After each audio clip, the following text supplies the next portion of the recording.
सत्य ब्राह्मण की है हत्या, जो चौका तुम देवो नित्या। परमात्मा ने कहा कि जो तूने यहाँ ये जगह लीप के गोबर के साथ, गारा के साथ, और इतना स्वच्छ किया स्थान जहाँ तूने खाना बनाना है और बैठ के पूजा कर रहा था, तो तुम प्रतिदिन चूल्हा लीपते हो ना, चौका लीपते हो, चूल्हा लीप लाप का भोजन बनाते हो, या घर को लीपते हो, साल पहले कच्चे होया करते फर्श, और वर्तमान में पक्के फर्शों पर भी पोछा लगाते हैं, फिनाइल, इनमें भी पाप होते हैं। तो क्या बताते हैं, सत्य ब्राह्मण की है हत्या, जो चौका तुम देव नित्या। ब्राह्मण से सत्या जो होई, जल स्नान करत हो सोई। एक लोटे में पानी भर रखा था धर्मदास जी ने, और उस तालाब का जिसमें वो तीर्थ मान रहा था, जिसमें नहाने से मोक्ष मानता था, और उसी जल को भर के बाहर लाके लोटा रखा हुआ था। परमेश्वर ने कहा कि जिस तालाब में तू स्नान करके तीर्थ में मोक्ष मानता है, उसी से तू जल भरे बैठा है, ये लोटे में देख कितने जीव जंतु हैं। जब धर्मदास जी ने ध्यान से देखा, उसमें जीव जंतु घूम रहे थे ऐसे ऐसे। कहते तेने जो स्नान किया इस तालाब में जिसमें मोक्ष मानता भले पुरुष, ऐसे मसल कर ना जाने कितने जीवों को, करोड़ों जीवों को मार दिया तेने। और बात करे तो यहाँ मोक्ष की, इन तीर्थ के पानी में इस जोड़ में नहाने तो मोक्ष मानता है। तो क्या बताते हैं, सत्य ब्राह्मण की है हत्या, जो चौका तुम देवो नित्या। ब्राह्मण से सत्या जो होई, जल स्नान करत हो सोई। जिस तालाब में तू मोक्ष मानने के लिए नहान आया है जोड़ में, इसमें 1000 ब्राह्मण की हत्या। ब्राह्मण माने भक्त। वैसे तो किसी भी आदमी को मारे या जीव हिंसा कोई प्राणी पशु की करता है, वो भी महापाप है, वो भी पाप है, अपराध है।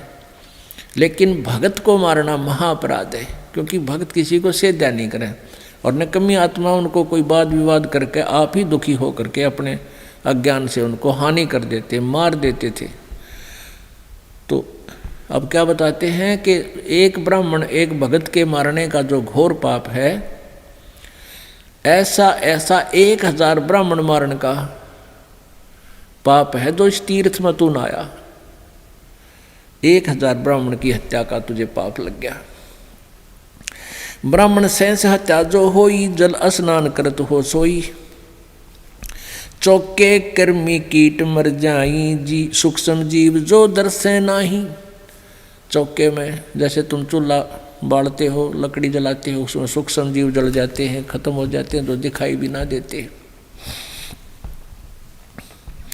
हरी बाती पृथ्वी के रंगा, अंत कोट जीव उड़े पतंगा। कुछ तो ऐसे हैं घास जैसे हरे हरे, कुछ पृथ्वी के रंग से मिलते जुलते जीव हैं, जिनको तुम देख भी नहीं पाते, और पैरों के तले कुचले जाते हैं, हाथों से भी लीपते हो मर जाते हैं, कपड़ों को झाड़ते हो, इसमें भी हवा में उड़ने वाले जीव मरते हैं। कितने जीव मारता है तू सारा दिन में। हरि भांति पृथ्वी के रंगा, अंत कोट जीव उड़े पतंगा। तारक मंत्र कोट जपाई, वह जीव हंसा उतरे नाही। कितने तुम कितने पार होने के मंत्र जप करें जाइए, ये जीव हिंसा नहीं उतरे जो तुम मंत्र ले रहे हो। इनसे पाप नहीं कटेंगे। फिर क्या बताते हैं, परमात्मा ने पूछा कि कहाँ से चल कर आए हो तुम। बांधवगढ़ से। धर्मदास जी ने कहा बांधवगढ़ कितनी दूरी पर है, यहाँ मथुरा से 800 किलोमीटर, 750 किलोमीटर। तो 750 किलोमीटर पैदल चल कर आए हो। कहाँ पैदल चल के आए, तो पैरों के नीचे कितने जीव मार दिए तूने वहाँ से लेकर यहाँ तक। और इस तालाब में नहाने का तो एक भी पुण्य कोई ना, इसमें नहाया जब कितने जीव हिंसा कर दी। अब तीर्थ में स्नान करने का तो एक भी पुण्य कोई ना, और पाप कर दिए मालगाड़ी में ना चले। अब क्या बताते हैं भगवान, पृथ्वी ऊपर पग जो धारे, करोड़ जीव एक दिन में मारे। करे आरती संजम सेवा, या अपराध ना उतरे देवा। ठाकुर घंटा पौन झकोड़े, कोट जीव सूक्ष्म सिर तोड़े। ताल मृदंग और झालर बाजे, कोट जीव सूक्ष्म तां साजे। अब क्या बताते हैं कि तुम ये सारी बता दी कि इन सब में ही पाप होते हैं, जीव हिंसा होती है जिनको तुम देख नहीं पा रहे, और तुम केवल एक ही बात देख रहे हो को जो जीव हिंसा करते हैं, मांस खाते हैं, वो पापी हैं। परमात्मा ने कहा पापी तो हैं वो, लेकिन पापी तुम भी हो। तुम इतने पाप कर रहे हो, वो तो उतने पाप तो वो कर ही रहे हैं, जो मांस खाते हैं वो और भी अधिक पाप कर रहे हैं, पर तुम भी पाप कर रहे हो।